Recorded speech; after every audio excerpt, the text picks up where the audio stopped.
Hi అండి అందరికీ. మా దగ్గరైతే మొన్న ఒక సంఘటన జరిగింది. దాని గురించే నేను చెప్తాను. టాపిక్‌నైతే పూర్తిగా వినండి. ఎందుకంటే ఇది అందరూ వినాల్సిన టాపిక్. మా దగ్గర ఒక అన్న వాళ్ళు ఉంటారు. ఆ అన్న వాళ్ళైతే వ్యవసాయం చేస్తారు. ఆ అన్న వాళ్ళకి ఒక బాబు. మొన్న ఆదివారం మా బాబుకు హాలిడే ఉంది కదా అనేసి ఆ బాబుని కూడా చేన్‌లోకి తీసుకొని పోయారు. పత్తి ఏరుకున్నారు. పత్తి ఏరుకొని ఇంటికొస్తున్నారు. పత్తి బస్తాలన్నీ ట్రాక్టర్‌లో ఏసుకొని ఇంటికొస్తున్నారు. ఇంకా అన్నేమో నడుపుతున్నాడు. బాబేమో పక్క సీట్‌లో కూర్చొని ఫోన్ ఆడుకుంటున్నాడు.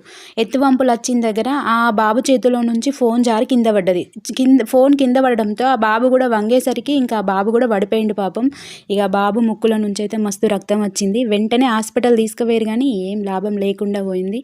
ఆ బాబుకైతే ఇప్పుడు 4 ఇయర్స్. ఆ బాబుని చూస్తేనైతే అస్సలు కన్నీళ్ళు ఆగలేదు. ఎందుకు దేవుడు ఇట్లా చేసిండు అనిపించింది. నిజంగా డ్రైవింగ్ చేసేటప్పుడైనా, బండి నడిపేటప్పుడైనా ముందు పిల్లల్ని కూర్చోబెట్టుకొని ఆళ్ళకైతే ఫోన్ అస్సలు ఇవ్వకండి. దయచేసి ఇవ్వకండి.